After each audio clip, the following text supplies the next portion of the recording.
control at the local level, I think, by getting involved in your community.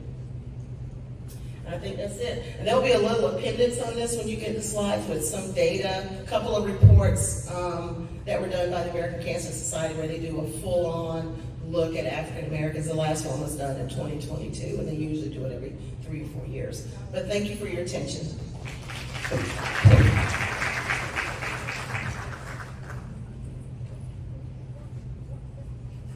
Thank you so much, Dr. Richardson. I really enjoyed that. I'm hoping that you'll be able to stay for a few minutes for questions at the end of the session.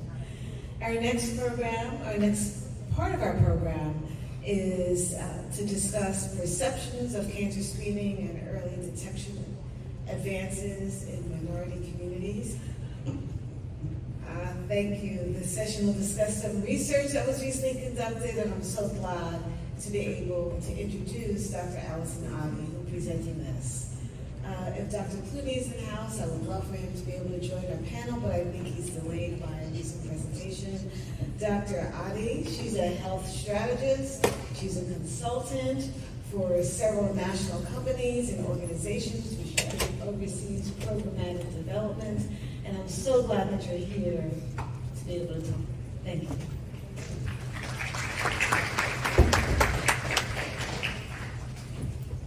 Hello.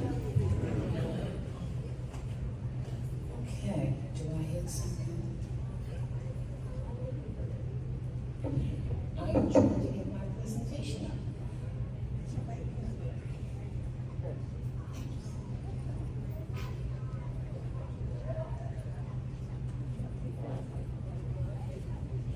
I think he's coming right now.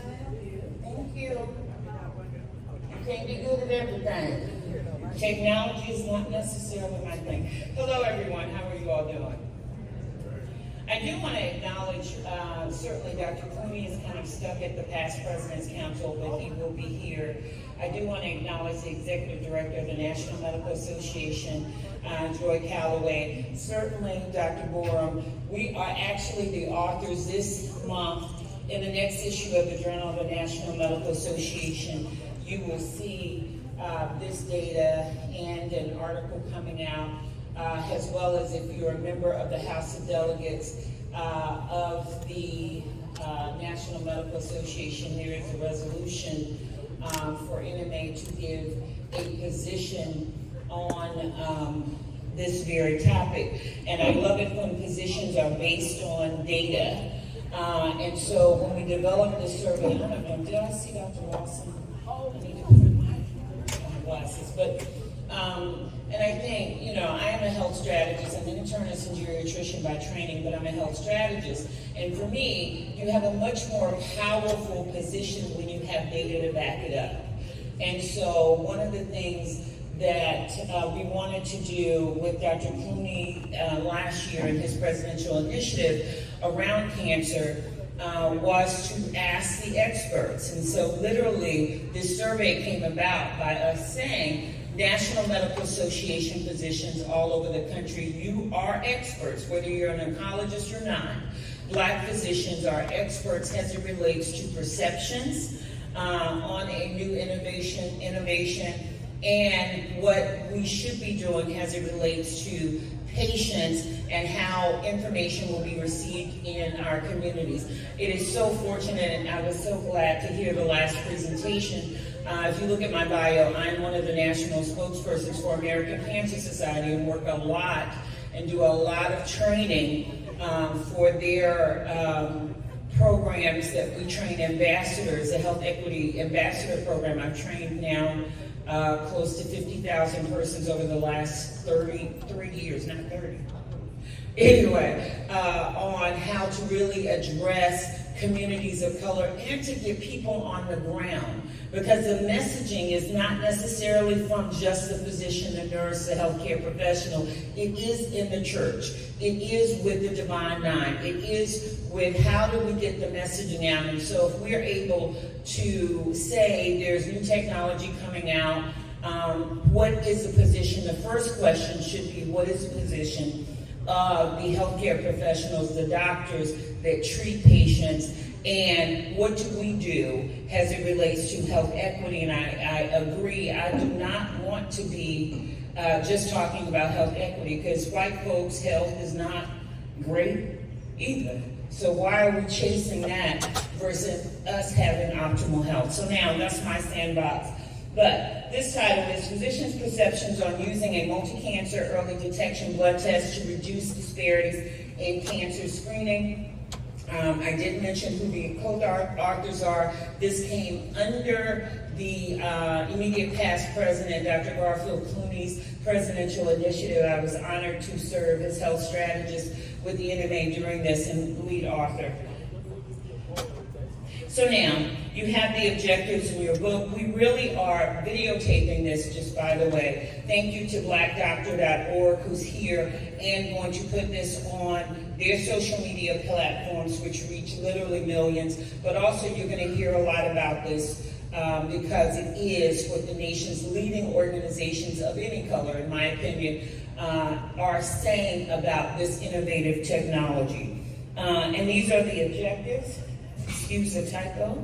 Now, let's just get into the meat of it. This is the largest survey of any group around this topic with, I think, about 1,198 respondents. And so, again, this is the largest that we have seen, period. And I believe that this has implications for all patients and professions. So what is your age group? These are the demographics of the respondents. It's important because as we tease down, and Dr. Borum and I have talked about teasing down, does a younger physician, does a student think differently, do older physicians think differently? And so that's the next phase. But these really mimic a lot of the African American clinician in the country. How do you identify? As usual, women led the way. I'm just sorry. That's a sidebar. But you can see 57% of the respondents were women, with 43% men. This is not unusual for surveys, and I've done several with the National Medical Association. And then this is important because we asked, and one of the qualifiers were that you had to be an MD or a DO. And so on that slide, we did show that 98%, I think it said 98% were physicians, and that's an MD-DO. And at that point, if you were not a physician or a medical student or and remember, residents and interns are physicians, but a medical student, we still, if you say medical student, you are included, and we'll have this breakdown here.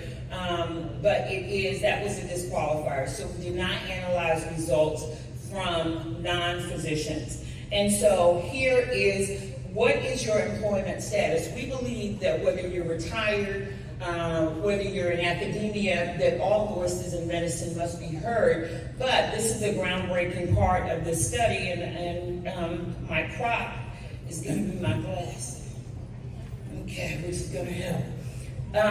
But full-time clinical employment, over 64%, or 63.89% are clinically employed, including self-employed. And we do know from the data, particularly at National Medical Association, that a large percentage in comparison to the general population of physicians, people that look like us still are in small group, solo or group practices, and this is important. And then part-time clinical employment, and then our research is academia, non-clinical 4.17, retired 18.06.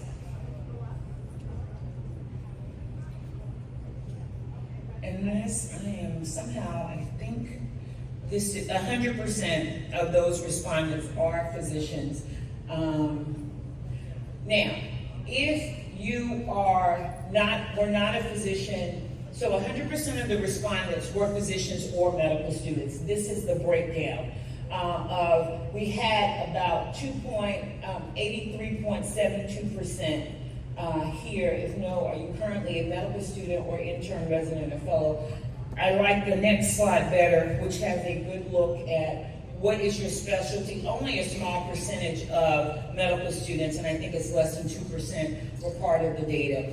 And then these are the specialties represented, and we can be questioned and say, well, why didn't you just ask oncologists? How many oncologists are in the room? Okay? So, shout out to oncology. But remember, it's the family physician, it's the internist, it's the primary care. All of us, no matter what our role, are pushing for screening, right? No matter where you are, the dermatologist is pushing for screening and health. And so it's interesting that we needed to include all specialties. And when we look at this and interface with the representation of African American physicians in the specialties, this is very similar to what our data is. So 58.82% were in the primary care specialties, non-primary care approximately 28%, surgical specialties 8.82%. Now, if you answered primary care, family medicine led the way at 31.37, internal medicine 7.084%. That is a little bit skewed because a lot of the internists ended up in the other because they talked about their subspecialties. OBGYN, women's health 23.53, and you see pediatrics and other. Are you an oncologist? No, 95.59%, but 2.94% were. And then the areas of focus, and this is important because unfortunately we do need better representation across all specialties, but particularly in oncology, we still need increased representation, but this is a question that we wanted to ask. And then of the oncologists, are you a surgical oncologist? And these numbers actually, when we look at the number of self-identified African American Black surgical oncologists, we had a good percentage at 4.92%. 94.12% of all of the respondents identified as African American, and you could identify as African American, and now it's so appropriate that we're having this conversation given some of the foolishness that we are hearing. Yes, biracial is a thing. Okay, this is not new. So you could identify both African American and Hispanic Latino. If you did, you are included in this survey. Okay, now, this is so very important. What percentage of your clinical patients identify as African American or Black? This is the strength, in my opinion, of the National Medical Association. We have known since I was a wee little girl around the board table that African American physicians see a higher percentage of people that look like them. And certainly in other studies, you are seeing a call and a pull to find physicians that look like yourself, right? And so in our minority populations, and so it's important when we talk about who are the experts, whether you're at a major cancer center or not, you cannot discount when you see here that 61 to 80% of the physicians in this survey, 25.76% of their patients are Black. That is so important because this qualifies and quantifies the NMA as having the Black physician sees more of these patients, in which we're saying we're trying to hit health disparities. And so as a strategist, I'm always saying we have to go to, again, the African American physician who, no matter what their specialty, they are being sought out.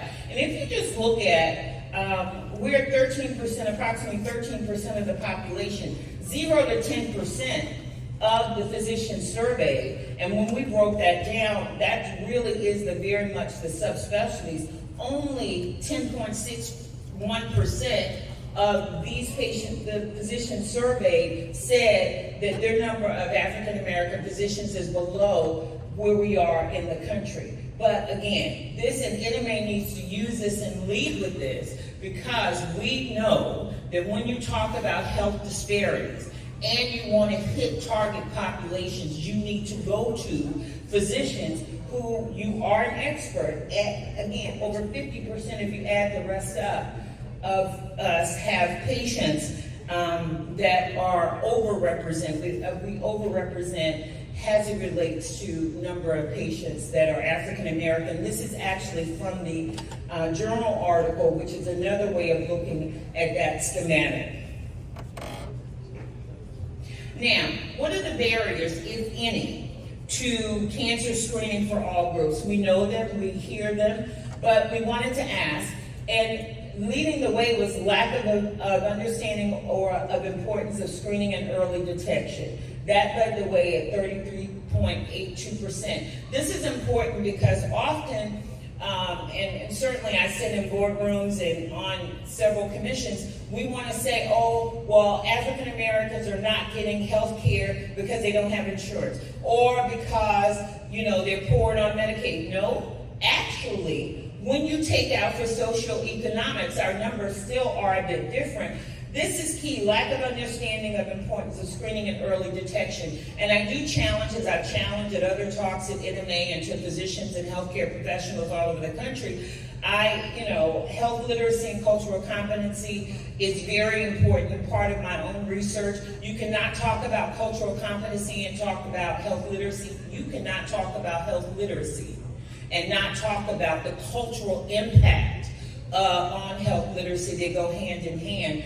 And so, I do tell and challenge healthcare professionals, if a patient does not understand what you're saying, that's not their fault. You're the expert. And so we have to make sure that physicians of all nationality, races, etc., that we're able to communicate bidirectional, and we are not making the patient sit there like my 82-year-old mom will often do and just nod when she has no idea what you're talking about. That's a failure from the healthcare community when we don't really communicate so that others can understand. And I do just want to stop and give a shout out to the auxiliary to the National Medical Association. Maria Bright, the president, is here. This actually, they are partnering with the NMA on several other cancer initiatives.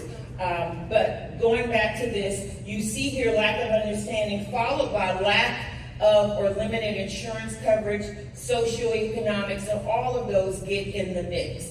And remember that even if you have the nice, shiny Aetna Blue Cross Blue Shield card, if your copay is $25, if your copay is $100 or whatever, and you have to take off work, there is a financial impact even with insurance. Now, specific to African Americans, Black, do you think that cancer screening barriers are different and are more significant in this population than other representatives?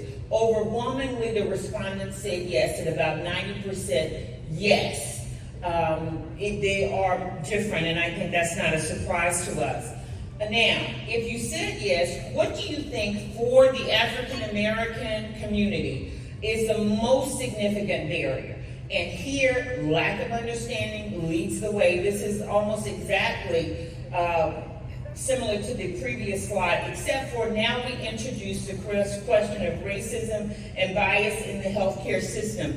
I probably spent about 40% of my time talking about barriers to trust, racism and bias, and overall. But here we asked the experts, the over 1,000 physicians, and they said 24.24% said yes, that has a significant impact. And from a quantitative standpoint, think about it, of all of these responses, 24.24% said the most significant barrier is racism and bias. Now, going specifically to the blood test, do you think that a blood test that could screen for multiple cancers would be beneficial to all of your patients? And that is all being the key word. 86.76% said yes, no at 2.94%, and key part is 10.29% said unsure. And I will share some of the comments that were added on the unsure part. Now, when we talk about the same question, a little bit different, would these tests be beneficial, encouraging further cancer screening and early detection methods? This is almost pound for pound the same answer. Now, specific to minority and underrepresented populations, irrespective of socioeconomics, 83.82% yes, a blood test that could screen for multiple cancers would be beneficial to this population. Only 5.88% said no, 8.882% said I am unsure. And I think here's a good time to talk, well, let me do this slide first. Specifically, do you think that a blood test for multiple cancer screenings would be more beneficial in promoting further cancer screening and early detection in African American Black patients? A whopping 75% said yes. This is important. As the NMA advocates for access to care, if the nation's experts in minority health are saying that they think that a blood test for multiple cancer screenings would be more beneficial to the population that is suffering more from increased morbidity and mortality from cancers, 75%. Then now you have the tool from a scientific standpoint to advocate, not because it's feel-good medicine, not because we should be making sure that there's equitable access, but because the data from experts in this area says, I believe that this is a significant tool. And that is important. Now, what are the essential factors that would impact your decision as a physician to order the test? Scientific evidence and validity of the test. You remember when I was talking about unsure in the segment that said I am unsure? That question, when we did a focus group in Region 2, shout out to Region 2 of the NMA, we presented the data and then did a focus group. One of the resounding pieces, and even in the commentary of the survey, because you could write in your responses, was we want to see the data. I can't say 100% because I want to know specificity. I want to know all the correlations and all of that. So I want to see the validity. And so that is what was captured in those numbers of about 8 to 10%, depending on the question of unsure. And then efficiency and accessibility, that is key, access, and how efficient. Insurance coverage was actually number 2, and then there were other barriers or factors. Now, as a physician, would you personally take a blood test for multi-cancer early detection screening? 68.66% said yes. Unsure, you see this pop up to almost 24%. Most of those, probably about 32% of the persons in unsure actually wrote in on the survey, we want to see the data, which tests, et cetera, et cetera. So those comments were interesting. And then, would you personally now recommend a blood test for multiple cancer screening? This is interesting that we saw it about, 68% or so said, yes, I would take it, but I would, 74.63% said, yes, I would recommend this to a spouse and or family member. And again, the comments were similar on the unsure. I did kind of preview, this is the journal article in the JNMA. They are the authors. This is available on July 15th, 2024. And as we take questions, and certainly will be available for questions, wanted to make sure that we talked about, in development of the survey, we conducted two focus groups. We wanted to make sure this was 100% done according to scientific guidelines, and it brought up other questions that we hope that we're going to be able to answer. Particularly, I love to ask physicians and healthcare professionals questions, but then I like to go to the patient. And so I do challenge us to do as we did with some other surveys with NMA, to now look at a national survey of African American patients and ask them, what do you think? The other part that was interesting, and anyone from Region 2 who were at their meeting to present the data, to be able to have the dialogue about access, about where is the scientific evidence, about does this displace the colonoscopy, does this displace other screening methodologies, and the other things that we know are in our community, like Well, I don't want to know. You got to die with something. I do a lot of church talk. Got to die with something. That's some foolishness. I want to die at 104 with heels on and a little lipstick, and just Jesus can come get me. And so it is how do we get there? But we have to make sure that we understand from a cultural standpoint, there is still the fear of the big C word. Okay? We're making progress, but how do we, again, equip, as this technology moves forward, how do we equip our communities to take advantage just like other communities will? How do we ensure, as an organization, that there is access? How do we ensure that there is messaging that is understood, and that we finally begin to take down some of the disparities in cancer, brick by brick, piece by piece, test by test? There is not one route. There are multiple routes. And for that, I think we're ready for questions. Thank you so much, Dr. Allison.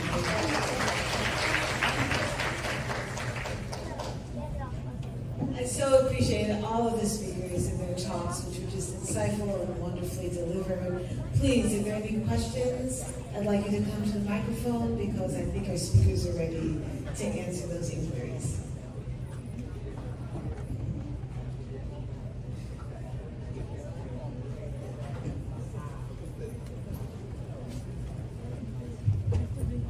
Thank you all for your wonderful presentations. Joan Culpepper Morgan, Harlem Hospital, New York City, gastroenterologist. First question for Dr. McKinney.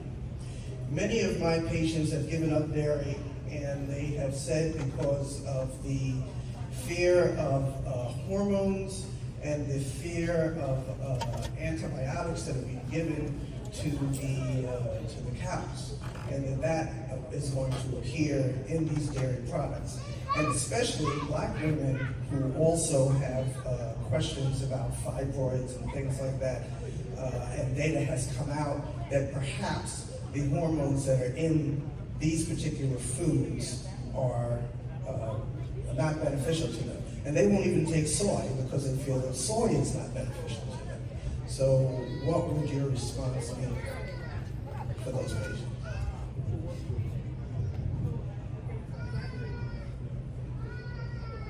See if this is working. Yeah, okay. So I have the same conversations with my patients with regards to hormones, and my thoughts are that number one, we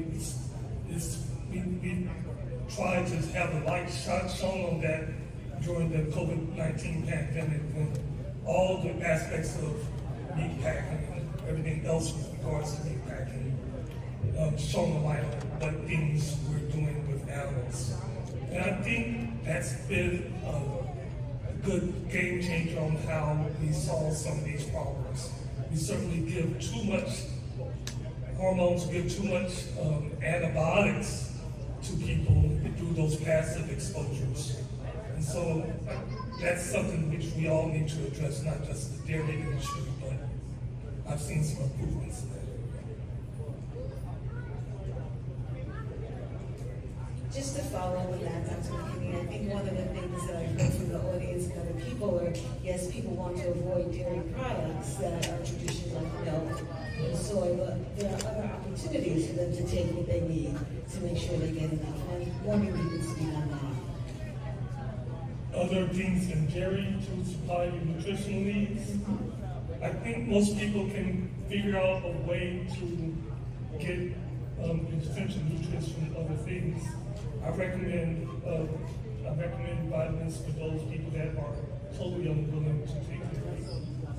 I recommend other sources of foods, recognizing that it may be inadequate. But you deal with what you can do and what you can't deal with information. Yes, and I think that people have to know that there are options. Yes, thank you. Yes, please. Thank you. Happy to Ray, Florida. And thank you so much, Dr. Hardy. It was good seeing you again. And I had a question for you. I got here late, so my question is, I caught all your presentation in reference to a test for cancer screening. And we alluded to the fact that we have screening now for cancer. We have blood tests, we have diagnostic tests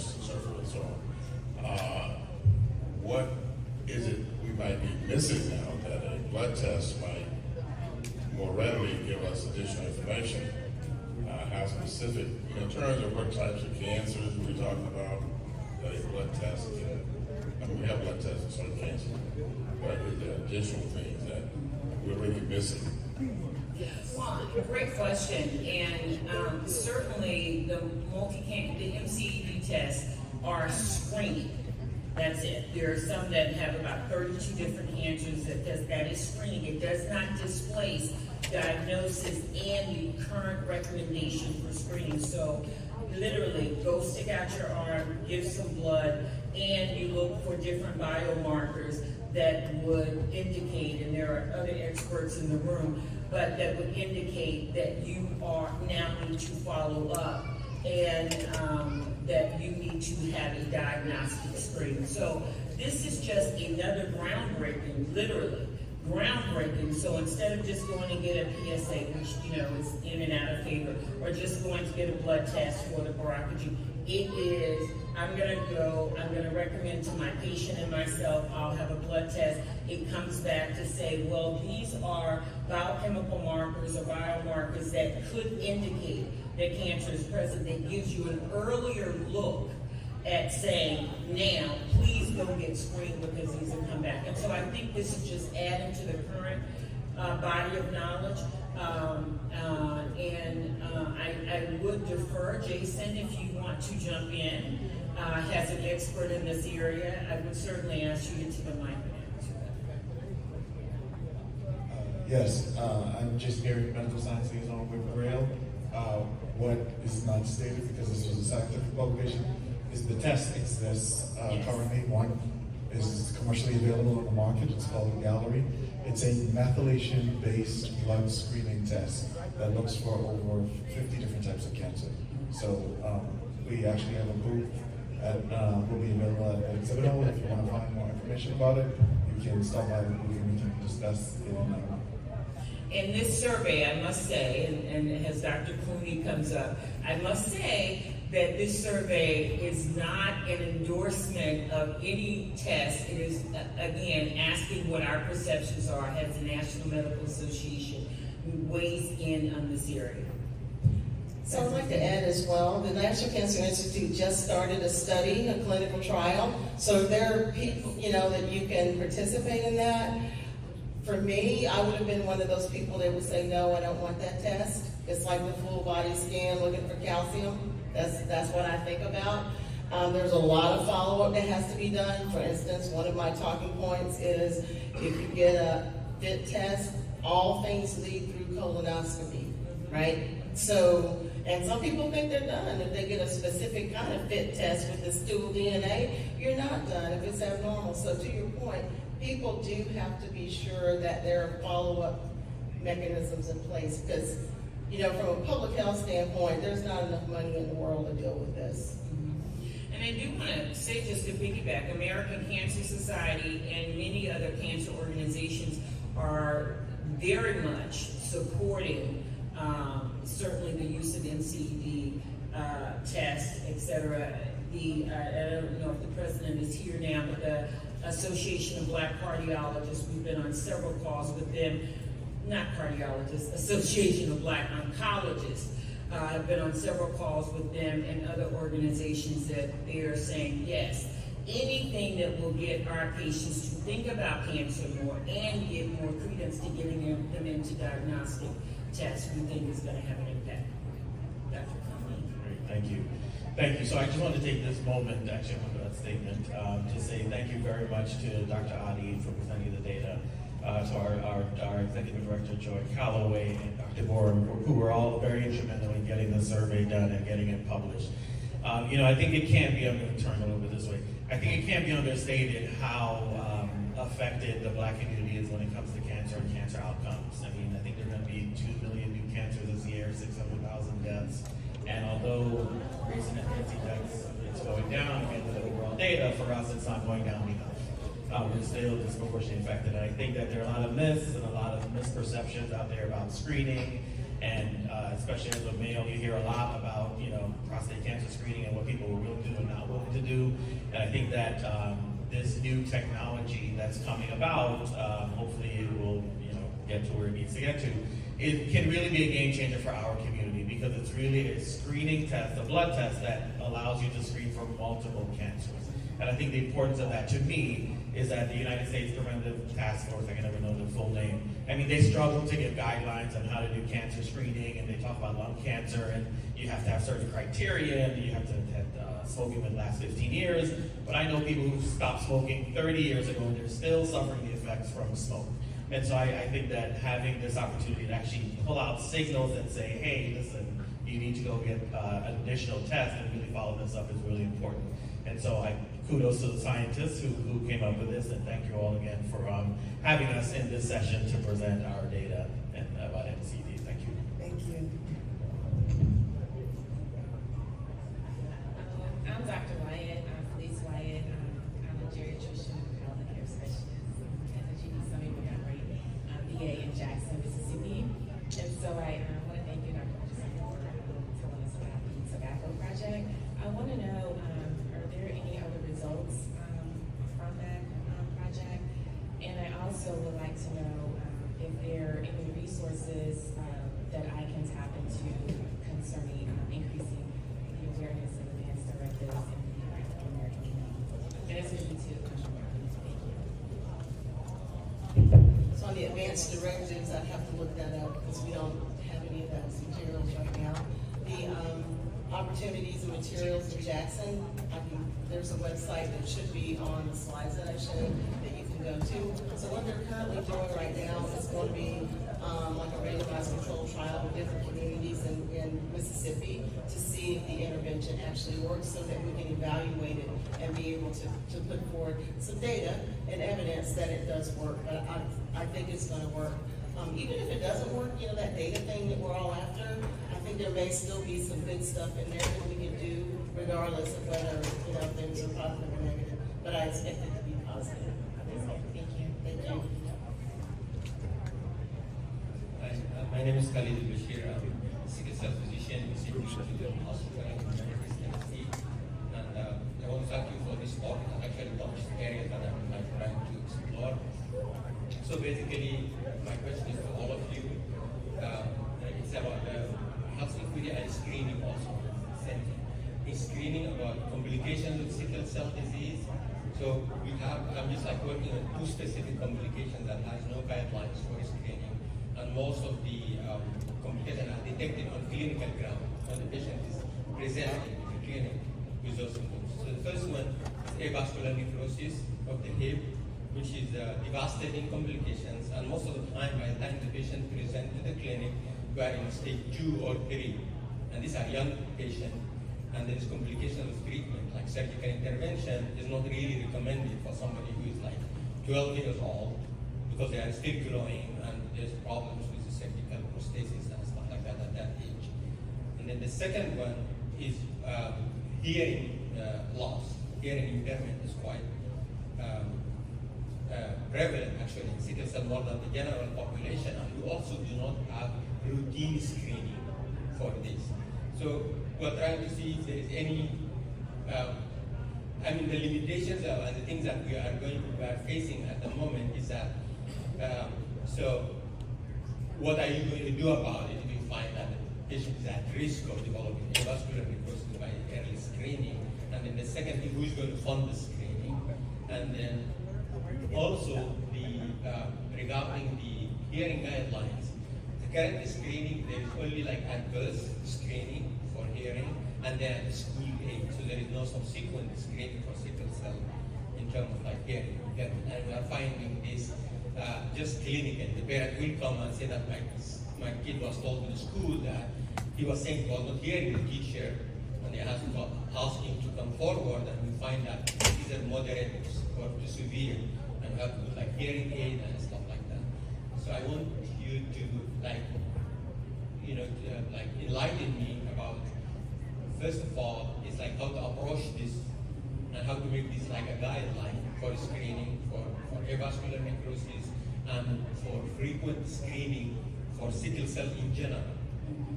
Because normally we have a guideline for screening for sickle cell patients who are on chelation therapy for iron overload, but we do not have screening for the normal sickle cell population. So you're asking a question for a public health specialist, and I'm an endocrinologist. We don't have any expertise in that particular area. However, I mean, I've seen my fair number of patients with sickle cell, but I agree with you that those things are absolutely necessary, as well as trying to adequately treat sickle cell. And so I think that's the key here, right? To give people more hydroxyurea. And once they're older, consider using things like oxalotor to try to help mitigate the effects of sickle cell anemia. However, yes, avascular necrosis happens, aplasia happens. As far as hearing, which is causes due to the degeneration of the bones, all those are certainly important things which we as physicians in general, especially those in our primary care population that are probably taking care of them, probably need to get to a little bit more. But that's just, again, just awareness and recognition. Maybe we can talk to some people in our internal medicine section that have a little bit more expertise to figure out a way in which we can work on that. But then to bring that up to us. So let me just weigh in. Getting away from the diseases, I'm a strategist, and so when we bring up Dr. Sharon, how do we now get this to the end goal of the screening guideline? So number one, what is the problem? Why is it important? What is the impact? So put that in a paper or in a one-sheeter. Right? What's the problem? Why is it important? What are the deficits in the current guidelines, if they exist or if they don't exist? Why should there be alarm? And the fiscal impact. I say this all the time in every room. As physicians, we are lovey-dovey.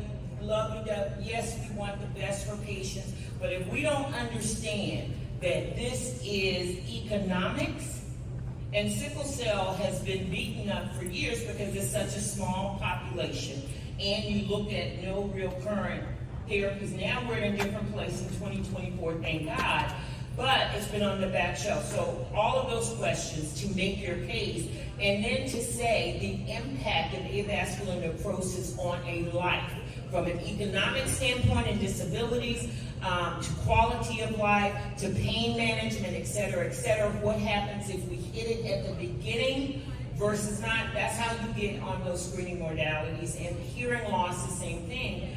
And what would you like to see as an expert? What would other persons that treat sickle cell like to see?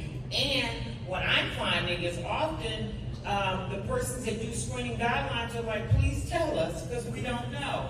And then bring us that information. And so those are the steps, but make the case from a medical standpoint, but please understand that medicine is a business. And so from the economic impact as well as quality of life and morbidity and mortality rates. That's just not my area.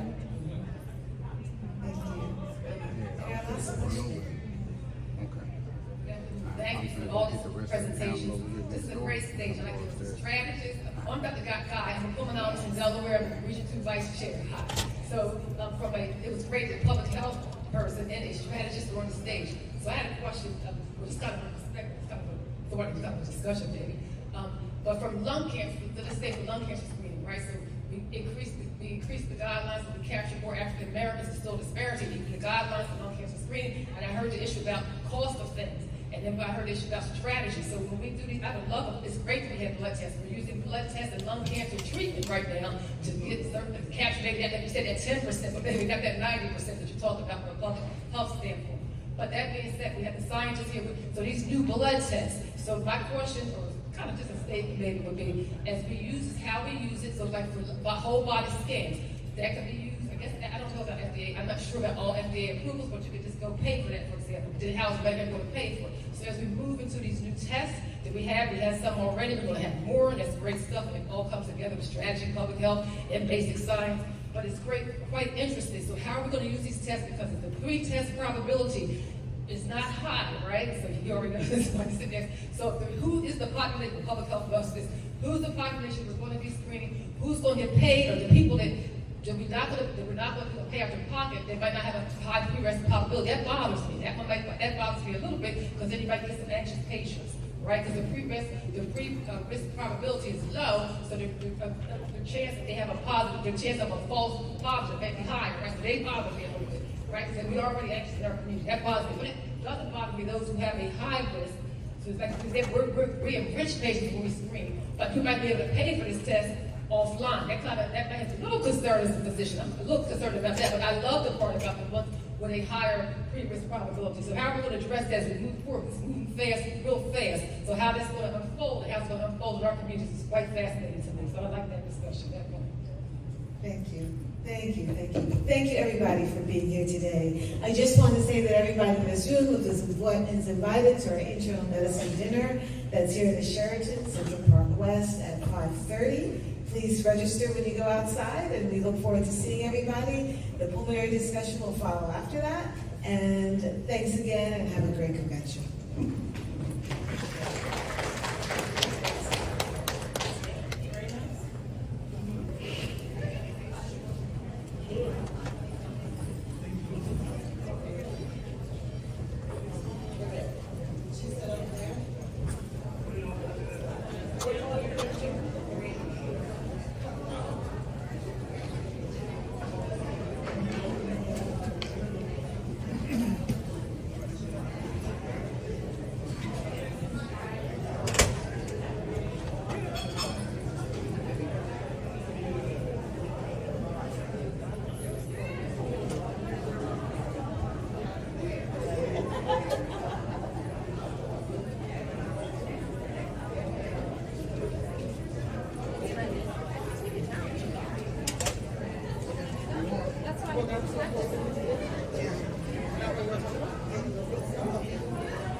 I got here.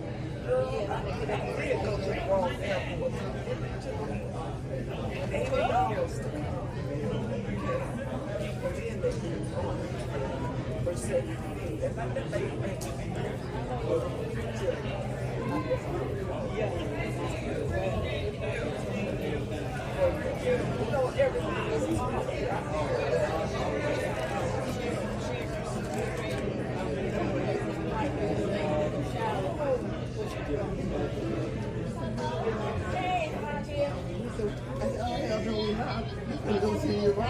Where are you? I said, you can go sit in the office. Okay, I'm going down. I'm coming out of class on the second floor.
Thank you.